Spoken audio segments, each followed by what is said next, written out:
우리에게 주시는 하나님의 말씀은 누가복음 2장 22절에서 33절까지 말씀입니다. 휴보에 오타가 났어요. 그래가지고 제가 말씀드려야 되는데 깜빡했네요. 말씀드린다는 거를 다른 분들이랑 대화 나누는 거니까 깜빡했는데, 누가복음 2장 22절에서 33절입니다. 22절에서 33절. 네, 우리 성경을 한번 찾아보시죠, 다들. 네, 신약 성경 90페이지에 있습니다. 누가복음 2장 22절에서 33절까지 우리 한 목소리로 같이 읽겠습니다. 모세의 법대로 정결 예식의 날이 참에 아기를 데리고 예루살렘에 올라가니, 이는 주의 율법에 쓴 바 첫 해에 첫 남자마다 주의 거룩한 자라 하리라 한 대로 아기를 주께 드리고, 또 주의 율법에 말씀하신 대로 산 비둘기 한 쌍이나 혹은 어린 집 비둘기 둘로 제사하려 함이더라. 예루살렘에 시므온이라 하는 사람이 있으니, 이 사람은 의롭고 경건하여 이스라엘의 위로를 기다리는 자라. 성령이 그 위에 계시더라. 그가 주의 그리스도를 보기 전에는 죽지 아니하리라 하는 성령의 지시를 받았더니, 성령의 감동으로 성전에 들어가매 마침 부모가 율법의 관례대로 나고자 하여 그 아기 예수를 데리고 온지라. 시므온의 아기를 안고 하나님을 찬송하여 이르되, 주제여 이제는 말씀하신 대로 종을 평안히 놓아 주시는도다. 내 눈이 주의 구원을 보았사오니, 이는 만민 앞에 예비하신 것이요 이방을 비추는 빛이요 주의 백성이 이스라엘의 영광이니이다 하니, 그의 부모가 그에 대한 말들을 놀랍게 여기더라. 아멘. 오늘은 간절히 기다립니다 라고 하는 제목으로 말씀을 나누기 원합니다. 12월 달이라 날씨가 많이 춥죠. 12월은 이 날씨가 춥다 보니까 뭐를 기다려요? 봄을 기다리잖아요. 그죠? 그래서 12월은 기다림의 계절입니다. 봄을 기다리는 계절이고, 또 한편으로 이 성탄절이 있습니다. 이 성탄절도 사실은 기다림과 관련이 있습니다.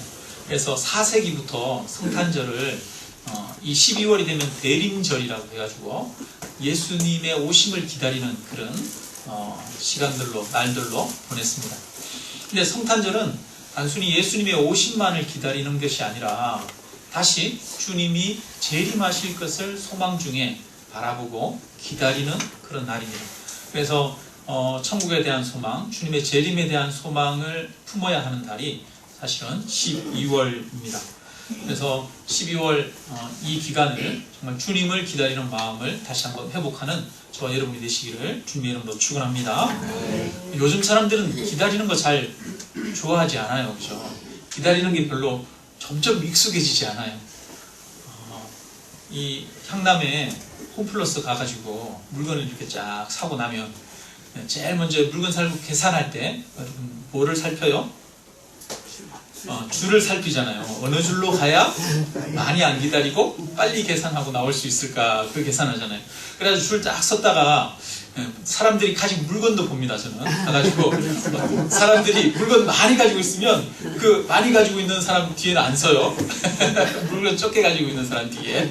그래가지고 쭉 서가지고 있다가 또 시간이 지나면 그런 생각이 또 반드시 들어요. 아유, 저 옆에 설 걸. 저기가 더 빠르니까.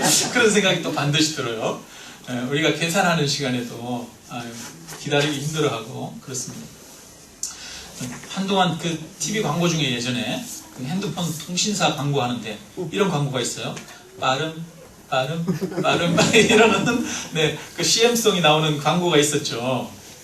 빠르다고 하는 걸 광고를 하고 있습니다. 빠른 게 자랑이죠. 그래서 자동차도 빨라야 되고, 또 핸드폰도 2G에서 3G, 3G에서 4G, 그 다음에 요즘은 5G까지 그렇게 해서 핸드폰도 점점 빨라지고 있습니다. 기능도 좋아지고 있고, 그래서 패스트푸드 이런 얘기들도 나오고 있고, 음식도 빨라요. 전자레인지에다가 데펴서 먹어요. 어떤 분들은 밥 해가지고 밥솥에다가 그냥 놔두는 게 아니라 밥 해가지고 냉동실에다가 탁 넣어놨다가 식사 이제 밥이 필요할 때마다 냉동실에서 꺼내서 렌지에 3, 4분 딱 돌리면 따뜻한 밥이 되잖아요. 그래서 자주 밥 안 하고 냉동실에 넣어놨다가 이렇게 데펴서 먹는 경우도 많이 있죠. 그래서 빠른 거를 참 좋아하고 빠른 게 참 익숙해지고 있습니다. 그러다 보니까 한편으로는 기다리는 거에 대해서 기다리는 건 별로 안 좋은 거야 이런 생각들이 우리한테 사실은 좀 있는 것 같기도 해요. 근데 여러분, 기다림은 굉장히 유익한 거고 또 기다림은 우리에게 주는 기쁨이 있고 기다림에 그런 즐거움이 있는 줄로 믿습니다. 네. 여러분, 뭔가 이렇게 자녀가 태어나서 자녀를 임신하고 태어날 때까지 그 기다리는 기다림 얼마나 간절하고 또 얼마나 즐거운 시간들입니까? 또 뭐 여러 가지 봄에 씨앗을 뿌리고 그 씨앗이 싹이 터서 열매 맺기를 기다리는 그런 기다림들이 있지 않습니까? 그래서 반드시 열매가 맺어지는 데는 기다림이 필요하더라 라는 거죠. 그래서 인생은 기다림이 좀 있어야 됩니다. 근데 우리가 어떤 기다림을 가지느냐가 참 중요하죠. 무엇을 기다리느냐, 이게 참 중요합니다. 인간의 삶엔 항상 기다림이 있습니다. 그래서 인생은 기다림의 연속이다 이렇게 이야기할 수도 있어요. 예전에 TV 광고 중에 그런 광고가 있어요. 이 애니메이션으로 된 건데 아기가 탁 태어나가지고 그 다음에 태어난 다음에 막 기어가더니 어느 순간인가 막 서서 걷더니 그 다음에 어디를 들어가요? 초등학교를 들어가고 나서 그 다음에 중학교를 들어가고 그 다음에 나중에 성년이 돼서 대학에 들어가느라고 학사모를 쓰고 그 다음에 또 어디를 가느라고 또 달려요? 취직하기 위해서 막 달려가고 그런 광고 예전에 있었는데 혹시 기억나십니까? 인생이 끊임없이 이렇게 뭔가를 이루기 위해서 달려가고 이루기 위해서 기다리고 그런 기다리는 그런 연속인 것 같아요. 한편으로는 맛있는 음식을 먹으려면 좀 기다려야 되죠. 기다려야 됩니다. 그래서 요즘은 좀 기다리는 게 좋은 것이다 이런 의미로 슬로우 푸드 이런 말들도 있습니다. 오랫동안 기다려서 숙성된 음식 이런 음식이 몸에 좋은 거다 이런 의미로 슬로우 푸드 이런 말들이 있죠. 교회도 여러분 그런 용어가 있어요. 책 중에 슬로우 처치라고 하는 책이 있어요. 우리는 교회나 이런 데도 뭔가 아니면 사업을 해도 사업이 막 한 방에 대박이 나서 확 성장하기를 바라잖아요. 교회도 여러분 우리 성도님들 그런 바람이 있으시죠? 교회가 갑자기 막 확 빨리 부흥하기를 바라는 마음이 있으시죠? 근데 그게 한편으로 장점도 있지만 단점도 있는 거예요. 그래서 책 중에는 슬로우 처치라고 하는 책도 있어요. 교회는 천천히 다져지면서 공동체성도 세워가면서 그렇게 가야 한다라고 하는 그런 책이 있습니다.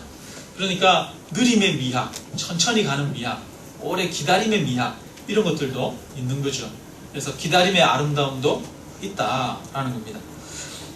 인간은 항상 뭔가를 인생을 살면서 기다리고 있습니다. 그래서 인생을 아름답게 사는 비결 중에 하나가 가치 있는 것을 기다리는 마음이 있으면 됩니다. 우리가 인생을 아름답게 살기 위해서는 의미 있는 것, 보람되고 가치 있는 어떤 기다림을 가져야 됩니다. 예전에 우리가 일제시대 때 나라의 독립을 간절히 기다렸잖아요. 그 시절에 시인들이 독립을 기다리면서 시를 쓴 그런 시들이 있습니다. 그 중에 김영랑의 모란이 피기까지는 이라는 시가 있는데 참 기다리는 마음을 잘 표현하고 있는 것 같아서 한번 읽어드리겠습니다. 모란이 피기까지는 나는 아직 나의 봄을 기다리고 있을 테요. 모란이 뚝뚝 떨어져 버린 날 나는 비로소 봄을 여인 서름에 잠길 테요. 5월 어느 날 그 하루 무덥던 날 떨어져 누운 꽃잎마저 시들어 버리고는 천지에 모라는 자취도 없어지고 뻗쳐오르던 내 보람 서운케 무너졌느니 모란이 지고 말면 그뿐 내 한 해는 다 가고 마라. 360날 한양 섭섭해 우옵내다. 모란이 피기까지는 나는 아직 기다리고 있을 테요. 찬란한 슬픔의 봄을. 이 김영랑의 시입니다. 여러분, 모란이 5월달에 이렇게 폈다가 금방 지는가 보죠? 저는 모란꽃에 대해서 잘 모르는데 보니까 360일을 기다린다고 그랬으니까 모란이 한 5일 정도만 폈다가 지나봐요. 5일 동안 폈다가 모란 꽃잎이 져버리면 나는 그 모란이 다시 피기까지 360일 동안 매일 울면서 그 모란이 피기를 기다리겠다, 이런 이야기예요. 그러니까 나라를 잃어버린 그 소름을 가지고 매일 울면서 나는 이 나라의 독립을 기다리겠다라고 하는 그런 시인의 마음을 잘 표현하고 있는 거죠. 그 간절한 기다림이 눈물이 되어지고 소름이 되어지고 그러는 것이죠. 사람들마다 그런 기다림이 있습니다. 그래서 우리 선조들은 독립을 그렇게 간절히 기다리기도 했고, 또 어떤 사람들은 남과 북의 통일을 간절히 기다리기도 합니다. 어떤 사람은 진짜 통일을 기다리면서 통일되면 나는 북한에 가서 복음을 전할 테야, 교회를 세울 테야, 그러면서 지금도 준비하고 기다리는 그런 사람들도 있습니다. 또 어떤 사람은 로또가 맞기를 기다리시는 분도 있죠. 대박 나기를 기다리는, 나는 언제 내 인생에 대박 한번 나나, 그러면서 기다리는 분도 있을 테고, 어떤 사람은 나는 뭐 특별히 기다릴 게 있나, 그냥 사는 대로 사는 게 인생이지, 그러면서 기다림이 없이 살아가는 사람들도 있습니다. 근데 여러분, 이 기다림의 차이가 바로 인생의 차이를 만들어냅니다. 무엇을 기다리느냐, 이게 참 중요한 거죠. 인생을 가치 있게 살기 위해서는 가치 있는 기다림을 가지는 것이 필요합니다. 이 땅이 아름답게 변화되기를 기대하고 하나님의 역사와 영광이 나타나기를 기대하면서 실천하면서 기다리는 삶이 다른 인생을 만들어내는 것이죠. 여러분, 김구 선생님이 얘기를 하잖아요. 나의 소원은 뭐라고요? 통일이요. 두 번째 소원은 통일이고, 세 번째 소원은 통일이다, 이렇게 말하지 않습니까? 그 김구 선생의 삶이 간절한 통일에 대한 기다림이 있었기 때문에 그 삶이 남들과는 다른 삶을 만들어내는 것이죠. 그래서 신앙생활은 올바른 기다림을 가지는 겁니다. 참된 기다림을 품는 것입니다. 성경에 나오는 믿음의 인물들은 한결같이 간절한 기다림을 가지고 있는 사람들이었습니다. 하나님은 하나님의 사람들에게 기다릴 거리를 주셨어요. 간절히 기다릴 소망을 주셨습니다. 세례 요한이 예수님에게 와서 묻습니다. 감옥에 갇혀 있으면서 예수님에게 사람을 보냈어요. 제자들을 보내가지고 예수님한테 묻습니다. 예수님, 오실 그분이 당신이 맞습니까? 아니면 우리가 다른 사람을 기다려야 됩니까? 이렇게 말해요. 세례 요한도 메시아가 오기를 간절히 기다리는 삶을 살았어요. 이 메시아가 오기를 기다리면서 그 메시아의 길을 준비하기 위해서 광야에서 낙타 트롯을 입고 그냥 메뚜기 잡아서 곤충이나 이런 걸로 먹으면서 살았던 사람이 바로 세례 요한입니다. 세례 요한이 그렇게 청빈한 삶을 살았던 이유가 그에게는 메시아에 대한 간절한 기다림이 있었기 때문이죠. 또 보면은 그 예수님을 십자가에 못 박을 때 재판한 사람들이 있어요. 그 사내들인 공의회라고 70명의 사람들이 예수님을 재판합니다. 유대인들이. 그렇게 해서 거기에는 바리새인들도 있고 사두개인들도 있는데 그 70명의 사람들이 예수님을 저 예수는 사형, 이렇게 사형 언도를 했거든요. 근데 그 70명의 사람 중에 예수님을 믿는 사람이 있었어요. 따르는 사람이 있었어요. 그 사람의 이름이 아리마대 요셉이거든요. 이 아리마대 요셉은 예수님을 위해서 자기가 묻히려고 파놓았던 무덤을 예수님을 위해서 내어줍니다. 그 사람이 아리마대 요셉이에요. 근데 성경에 보니까 이 아리마대 요셉에 대해서 뭐라고 이야기하느냐면 하나님의 나라를 간절히 기다리는 사람이다, 이렇게 말합니다. 아리마대 요셉은 하나님이 오셔서 이 땅을 회복시켜 주기를 기다리는 그 기다림을 품은 사람이었습니다. 빌립보서에 보니까 바울은 우리의 시민권은 하늘에 있는지라 거기로부터 구원하는 자 곧 주 예수 그리스도를 기다린다 이렇게 말합니다. 바울이 예수님의 재림을 간절히 기다리는 그 기다림이 있었기 때문에 바울이 자기 인생의 모든 만족과 유익을 내려놓고 환난과 궁핍과 기근과 추위와 더위와 고난을 무릅쓰는 삶을 살았습니다. 바울이 이런 어려움을 무릅쓰고도 기쁨으로 하루하루 살아갈 수 있었던 이유는 그에게 기다림이 있었기 때문이에요. 참된 기다림. 하나님은 아브라함에게 아들을 주시겠다고 약속하셨습니다. 그래서 아브라함은 그 아들을 간절히 기다립니다. 그리고 그 아들을 통해서 큰 민족이 이루어질 것을 약속하셨습니다.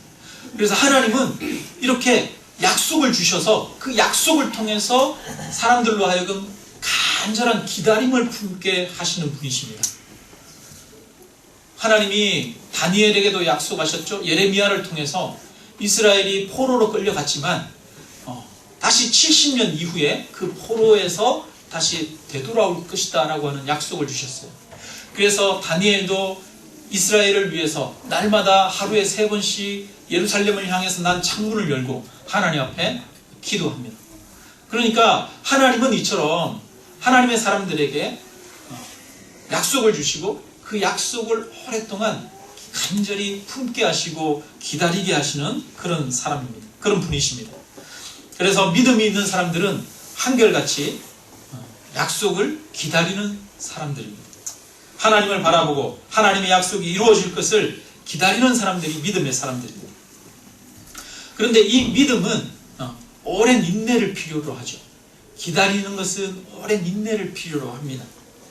하나님이 아브라함에게 내가 너에게 자녀를 주겠다, 후손을 주겠다 약속을 하셨어요. 근데 그 약속이 이루어지기까지 24년을 기다립니다. 75세에 하나님이 아브라함을 부르셨는데 내가 너로 하여금 하늘의 별과 같이 바닷가의 모래와 같이 큰 민족을 이루게 하겠다 약속하셨는데 여러분 75세에 불렀으면 더 늙기 전에 나이 들기 전에 빨리 자녀를 줘야 되잖아요. 근데 자녀를 주셔야 안 주셔요? 자녀를 안 주셨어요. 몇 세까지? 99세까지. 여러분 99세까지 자녀가 안 생기니까 이 아브라함이 얼마나 애가 탔는지 몰라요. 여러분 그래가지고 아브라함 나이가 86세 때 도저히 못 참고 어떻게 해요? 하가를 통해서 후처를 통해서 이스마엘이라고 하는 아들을 얻잖아요. 기다리다가 지쳐 기다림에 지쳤어요. 그런 노래도 있잖아요. 여러분 아브라함도 기다림에 지쳤어요. 여러분 너무너무 지치고 힘들어서 포기하려고 하던 그런 순간들이 많았죠. 근데 하나님은 이제는 도저히 안 돼, 이제는 포기해야 될 것 같아 그러던 시절에 내 나이 99 이제 나는 죽은 것과 같아 그러던 그때에 하나님께서 그 기다림을 이루어 주셨습니다. 요셉에게 하나님이 꿈을 주셨어요. 그래서 하늘의 별과 해와 달들이 요셉에게 절하는 꿈을 주셨습니다. 근데 그 꿈이 있고 나서 요셉은 오히려 애굽의 노예로 팔려갔어요. 그래서 보디발 장군의 집에서 노예 생활하고 또 누명을 써가지고 감옥에 갇히고 13년간이나 그렇게 힘든 시간들을 지냈습니다. 그리고 그 13년이 지나서야 총리가 되어지죠. 하나님의 약속이 이루어지는 데는 오랜 시간이, 인내의 시간이 흘렀던 것입니다. 그래서 기다림은 오랜 인내의 과정을 통과해야 합니다.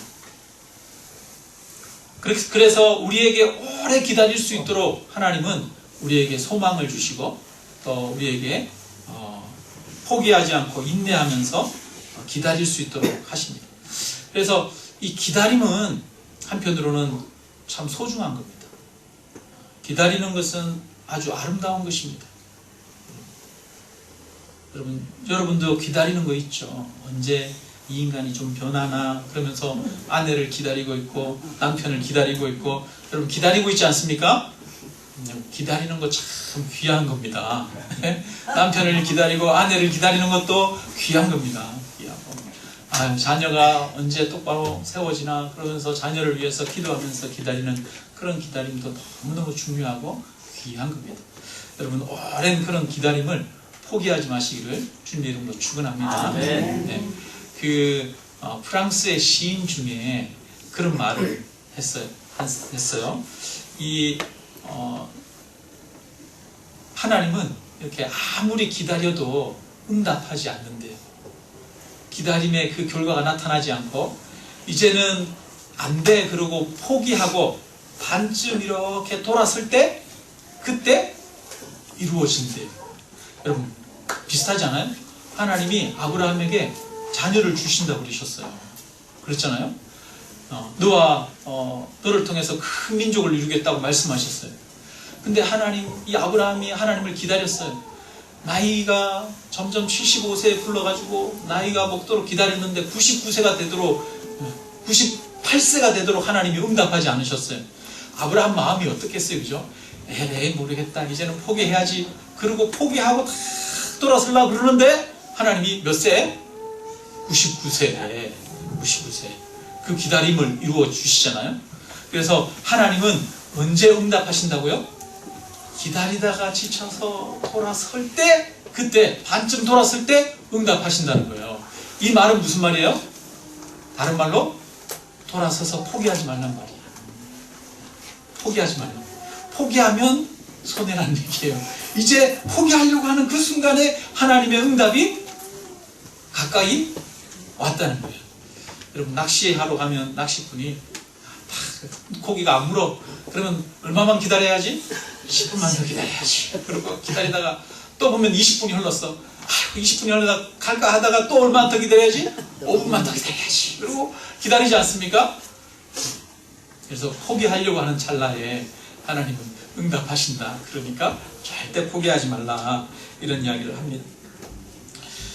이번 주에 한 성도님이랑 이렇게, 우리 교회 성도님은 아니고 다른 교회 성도님이랑 이렇게 얘기할 기회가 있었어요. 그래서 이런저런 얘기를 하는데 그 교회 성도님이 저한테 교회에서 하고 있는 여러 가지 일들에 대해서 이야기를 하더라고요. 우리 교회가 이런 것도 하고 있고 저런 것도 하고 있고 뭐 이러면서 얘기를 하고 있는데 너무 큰 것들이, 그래서 제가 보면서 참 부럽다, 아주 큰일 한다, 귀한 일 한다, 이런 마음이 이렇게 들더라고요.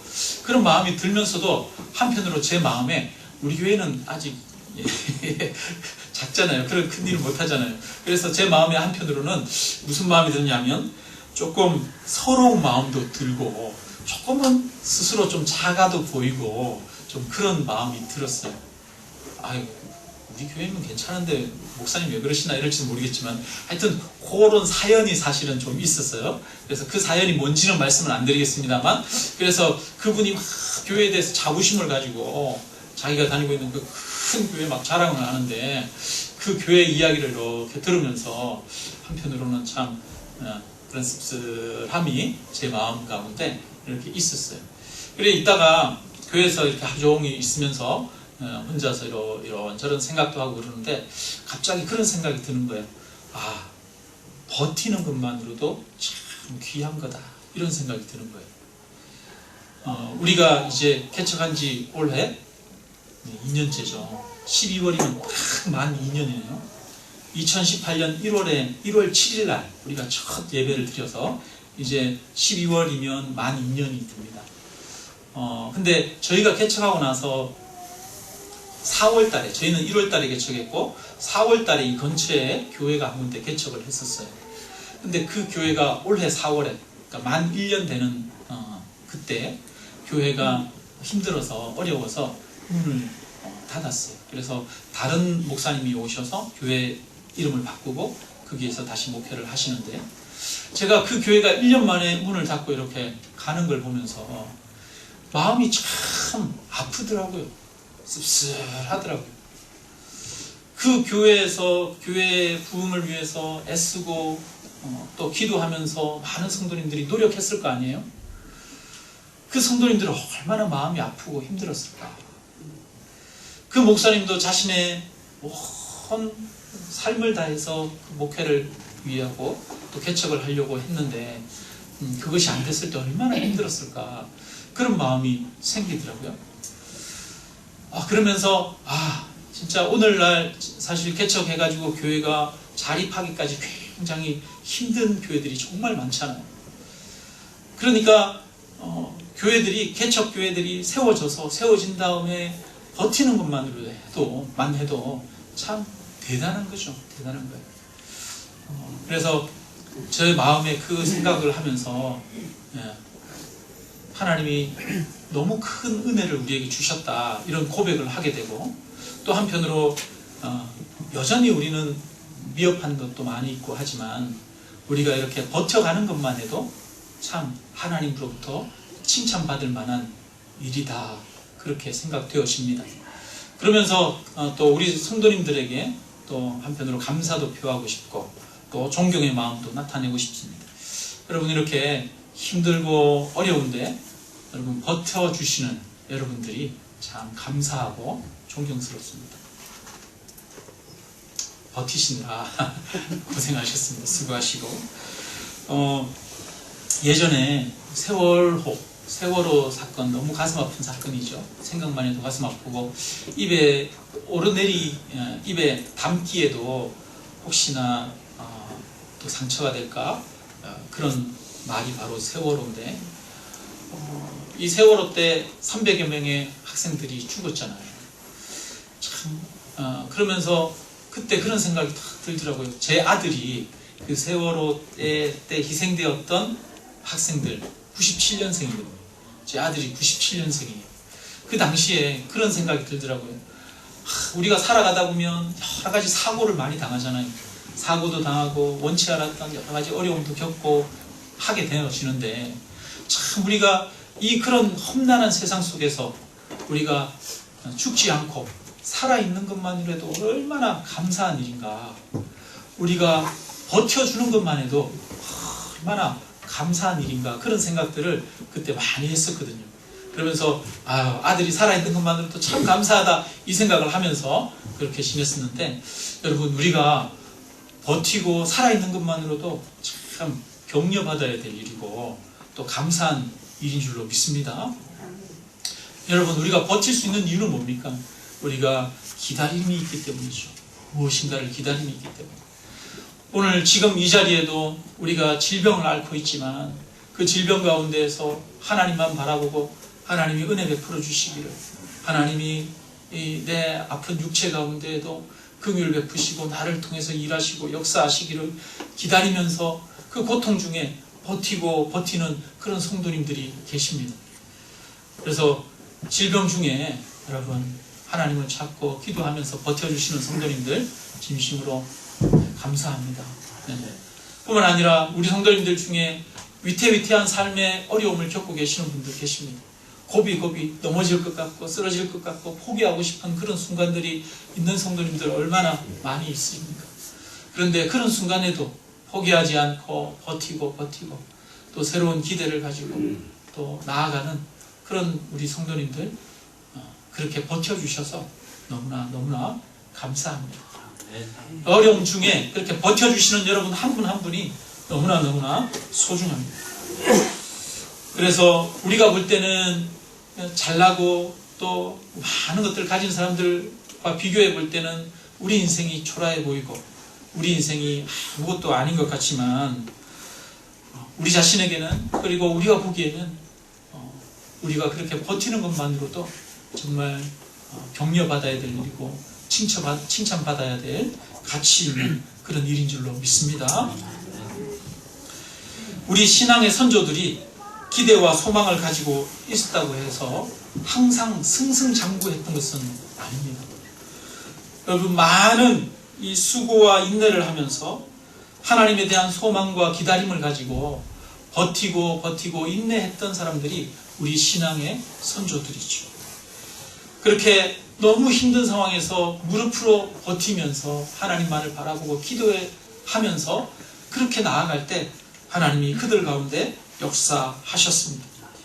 그래서 어느 마을에서는 비가 안 와서 하나님 앞에 기도를 하면 반드시 비가 온대요. 그 마을 사람들은. 여러분, 그 마을 사람들한테는 왜 그렇게 하나님이 비를 내려주실까요? 왜냐하면 비가 올 때까지 기도하니까. 그 마을 사람들은 비가 올 때까지 기도하니까 반드시 비 오게 해달라고 기도하면 비 온다는 거예요. 여러분, 포기하지 마시기를 바랍니다. 오늘 우리가 읽은 이 성경에 보면 이 아기 예수를 알아본 사람들이 있어요. 아기 예수를 알아보는 게 여러분 특별한 사람들에게만 주어진 특권이었습니다. 왜냐하면 이 당시에 예루살렘에는 아기가 태어나면 남자 아기를 8일 만에 예루살렘 성전에 데리고 가서 거기서 제사 지내는 그런 문화가 있었습니다. 그래서 이스라엘의 모든 남자아이들은 8일만 되면 예루살렘 성전에 오는 거예요. 그러면 하루에 몇 명이나 예루살렘 성전에 아기들을 데리고 오겠어요? 뭐 수십 명, 수백 명 아기들을 예루살렘 성전에 데리고 올 거 아니에요? 한두 사람만 예루살렘 성전에 오는 게 아닙니다. 어제도 수십 명이 왔는데 오늘도 수십 명이 오고 내일도 수십 명이 오고 매일 수십 명, 수백 명의 아기들을 안고 부모님들이 예루살렘을 방문하는 거예요.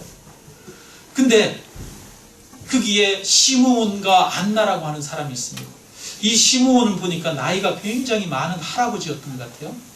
예수님을 보고 나서 예수님이 그가 주의 그리스도를 볼 것이라고 하는 예언을 받고 나서 간절히 기다렸습니다. 그러다가 예수님을 딱 보고 나서는 알아보고 나서 이제 종을 놓아주시는도다 이렇게 말해요. 그가 얼마나 간절히 기다렸으면, 이 날을 기다렸으면 이제 내가 쉴 수 있겠다 이런 생각을 가지겠습니까?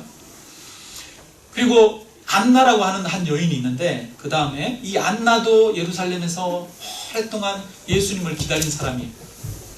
안나는 나이가 84세인데 그가 결혼을 하고 나서 7년 동안 남편이랑 살고 남편이 죽었어요. 그리고 나머지 세월을 혼자서 과부로 지냈습니다. 그러니까 몇 년을 과부로 살았겠어요? 옛날에 이스라엘 사람들은 다 일찍 결혼했잖아요. 우리 할머니 때들도 다 일찍 결혼했잖아요. 그러니까 10대 후반 이때면 다 결혼했거든요. 그러니까 7년 살다가 남편이 죽었으면 적어도 84세가 되기까지는 60년 이상을 과부로 혼자 살았던 거예요. 근데 이분이 성전에서 날마다 금식하면서 기도하더라 이렇게 말하고 있어요. 여러분, 이 당시에 가장 가난하고 가장 힘든 사람이 누구냐면 과부입니다. 과부. 그 과부였던 안나가 그 성전에서 날마다 금식하고 기도하면서 하나님의 긍휼을 기다리는 겁니다. 그 예루살렘에는 많은 사람들이 있어요. 예루살렘에는 종교 지도자들이 다 있습니다. 바리새인, 사두개인, 율법학자들, 온 나라에서 성경을 많이 안다라고 하는 사람들은 다 모여있는 곳이 예루살렘입니다. 그 사람들도 다 메시아에 대해서 이야기를 들었어요. 성경에 보니까 성경에 다윗의 후손이 이 땅에 온다, 한 싹이 날 것이다, 이런 예언들이 있기 때문에 다 예수님의 그 메시아가 올 것을 이 율법학자들도 기다렸죠. 근데 실제로 예수님이 딱 오셨을 때 그 아기를 보고 그 아기가 바로 메시아인 것을 알아본 사람은 두 사람이에요. 누구요? 시므온과 안나. 왜 이 시므온과 안나만이 바로 이 주님을 알아볼 수 있었겠습니까? 왜냐하면 다른 사람들의 기다림과 시므온과 안나의 기다림은 달랐기 때문에 그렇죠. 여러분, 종교 지도자들 성경을 읽고 나서 언젠가는 메시아가 올 것이라고 기대하던 사람들, 그래 메시아가 올 거야, 그래 올 거야, 그렇게 생각은 하고 그렇게 말은 했지만 정말 마음속에서 그 메시아가 오셔서 구원해 주시기를 기다리는 그 간절함이 없었던 거죠. 그래서 그들은 진정한 기다리는 자가 아니었어요. 시므온과 안나가 진정으로 기다리는 자였습니다. 주의 위로를 기다리는 자라. 이 시므온에 대해서 본문에서 뭐라고 그러냐면 주의 위로를 기다리는 자라, 하나님의 위로를 기다리는 자라, 그렇게 말하고 있습니다. 여러분, 예수님은 말씀하시죠. 하나님 말씀하시죠. 나를 찾는 자들이 나를 만날 것이니라 이렇게 말씀하십니다. 기다림을 가진 사람들은 반드시 그 기다림에 대한 응답을 주님으로부터 받을 줄로 믿습니다. 하나님은 이처럼 기다리는 자에게 찾아오십니다. 기다리는 자에게 보여주십니다. 그런데 우리의 그 기다림은 막연한 기다림이 아닙니다. 우리의 기다림은 약속에 따른 기다림이에요. 하나님이 우리에게 주셨기 때문에, 그 약속을 주셨기 때문에 기다리는 거예요. 하나님이 아브라함에게 내가 너로 하여금 큰 민족을 이루겠다 약속을 주셨기 때문에 자식을 기다리는 거예요. 하나님이 이스라엘 백성들에게 포로에서 다시 돌아오게 하겠다 약속하셨기 때문에 기다리는 거예요. 이스라엘 백성들이 애굽에서 바로의 노예로 살면서 그들이 다시 가나안 땅으로 돌아갈 것을 기다렸던 이유는 하나님께서 이 야곱을 통해서 400년 후에 다시 이스라엘 백성들이 가나안 땅에 돌아올 것이라고 하는 것을 약속해 주셨기 때문에 그 약속을 기다리는 겁니다. 여러분, 그렇다면 우리 성도들도 기다려야 되는 것이 하나님의 약속을 붙들고 기다리는 거야 됩니다.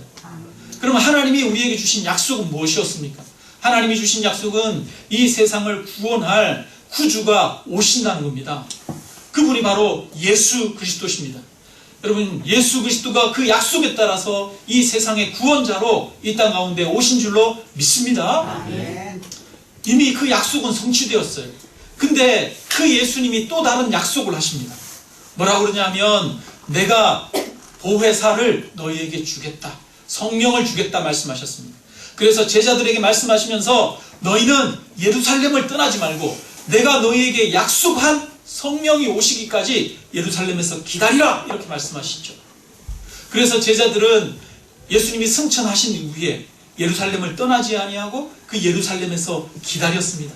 그럴 때 오순절 마가다락방에 성령이 임하셨죠.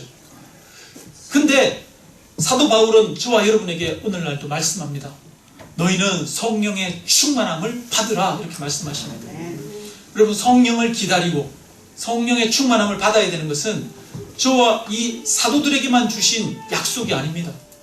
성령의 충만함에 대한 약속은 바로 저와 여러분에게 오늘날 주신 약속인 줄로 믿습니다. 주님은 하나님의 영으로 우리를 충만하게 하셔서 우리로 하여금 하나님의 뜻과 계획을 온전히 깨닫게 하시고 우리의 마음이 하나님의 마음과 연합하여 하나님과 하나가 될 것을 약속하셨습니다. 그 일이 무엇을 통해 이루어집니까? 바로 성령을 통해서 이루어집니다. 그러므로 오늘날 그리스도인들이 기다려야 되는 것은 이 성령 충만의 약속입니다. 아멘. 저와 여러분은 이 성령을 기다리는 자가 되기를 주님의 이름으로 축원합니다. 아멘. 또 주님이 저와 여러분에게 약속하신 것이 있습니다.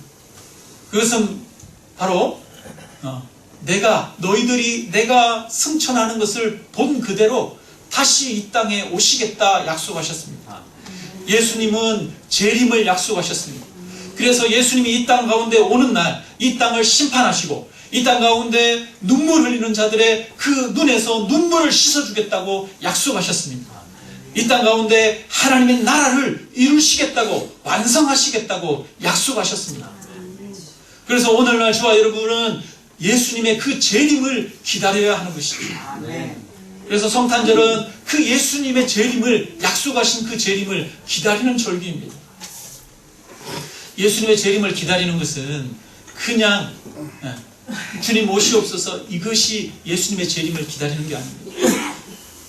예수님이 말씀하시기를 너희가 온 동네를 다 다니지 못하여서 내가 올 것이다 이렇게 말씀하셨어요. 복음이 이 온 세계 열방에 다 선포되고 전파되기 전에 그때는 내가 올 것이다 말씀하셨습니다. 그러니까 예수 그리스도의 재림을 실제로 믿고 실제로 기대하는 사람들은 이 땅 가운데 그 주의 오심을 예비하고 준비하는 사람들이 주의 오심을 예비하고 준비하는 것은 예수 그리스도를 증거하고 증언하는 것입니다. 세상 가운데 주님을 전하고 선포하는 것입니다. 그래서 저와 여러분은 정말 진정한 기다림이 있는 그런 자가 되기를 주님의 이름으로 축원합니다. 아멘. 무엇을 기다리느냐? 이게 정말 중요한 문제입니다. 하나님은 저와 여러분에게 참된 참되게 기다릴 만한 그런 가치를 주셨습니다. 그것은 저와 여러분이 이 땅 가운데서 성령의 충만함을 받아 하나님의 뜻을 온전히 깨닫고 하나님과 연합하여 하나 되고 우리가 거룩해지고 우리가 아름다운 사람으로 주의 사람으로 새로워지는 것입니다. 여러분 이 꿈을 품으시기를, 이 기다림을 가지시기를 주님의 이름으로 축원합니다. 아멘. 또 다른 기다림은 주의 재림이 이 땅 가운데 이루어져서 이 땅 가운데 눈물 흘리고 고통받고 억울하고 상처받고 힘든 사람들이 없어지고 모든 사람들이 사랑의 나라 하나님의 은혜와 기쁨 속에서 살아갈 것을 꿈꾸고 기대하고 하는 것입니다. 주의 재림에 대한 기대, 하나님 나라에 대한 기대, 이것이 우리가 마땅히 품어야 될 진정한 기다림이라고 하는 것입니다. 말씀을 맺습니다. 예전에 여러분 우리도 여기 그런 분들 계시죠. 군대 가기 전에 청년 때부터 교제하다가 결혼하신 분들 계시죠. 오늘 1구 예배 때 예배 드린 분 중에는 그런 분이 계셨어요. 이 군대 가기 전에 이렇게 만나서 교제했는데 군대 가서 제대하고 나중에 결혼한 부부가 1부 예배 때 같이 계셨는데, 근데 물어보니까 그러더라고요. 저는 육방이었어요. 그러더라고요. 육방은 6개월 동안만 군생활을 하는 거죠. 군생활 6개월 동안 하는데 어디 들어가서 6개월 있는 게 아니고 날마다 출퇴근하는 거였어요. 옛날에 육방.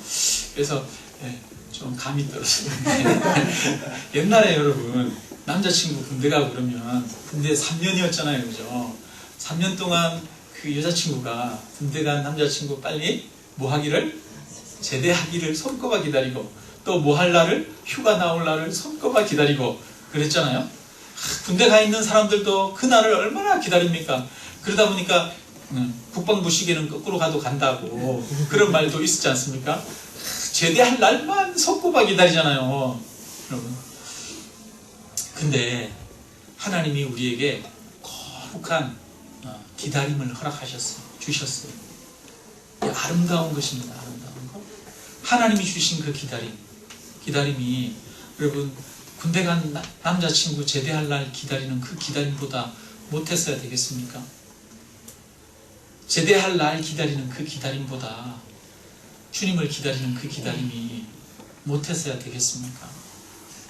근데 오늘날 우리는 어떻습니까? 정말 내가 그렇게 간절하게 하나님의 위로를 기다리고 있다라고 자신할 수 있습니까?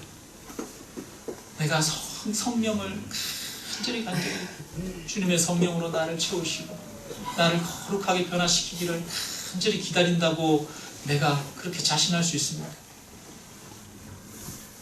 주님의 재림, 주님의 나라가 이루어지기를 그렇게 기다린다라고 우리 스스로 자신할 수 있는지, 내 안에는 그런 간절한 기다림이 있는지 다시 한번 살펴보기를 원합니다. 아멘. 여러분, 성전에서 하나님의 위로를 기다리던 이 시므온, 그리고 안나, 세상에 의지할 것이 아무것도 없는 사람입니다. 아무것도 없는 사람, 세상의 희망과 기대가 아무것도 없는 사람이에요. 과부로 60년 이상을 살았던 사람. 그랬기 때문에 그에게는 간절한 기다림이 한 가지밖에 없었어요. 사람들에 대해서도 기대할 수 없었고 아무도 기대할 소망이 없었는데 오직 하나님만 기대하며 기다렸던 거죠. 하나님의 위로를 기다렸습니다. 그랬던 시므온과 안나가 주님을 알아보게 되고 주님을 만나게 되는 그런 축복이 있었던 겁니다. 여러분, 성탄절이 다가옵니다. 여러분, 이 성탄절에 나에게는 하나님의 성령을 간절히 기다리는 기다림이 있는 것, 주의 재림을 간절히 기다리는 것, 이것을 다시 한번 점검해보고 이 기다림의 마음 가지시기를 주님의 이름으로 축원합니다. 우리가 이 기다림을 가질 때 하나님은 응답하시고 또 우리를 충만케 하시고 우리로 하여금 보람있게 하시고 우리로 하여금 기쁘게 하시고 이 세상의 삶의 활력을 느끼게 하시고 우리로 하여금 힘있게 이 땅을 걸어가게 하실 줄로 믿습니다. 진정으로 가치 있는 그 기다림을 가지는 저와 여러분 되시기를 주님의 이름으로 축원합니다. 우리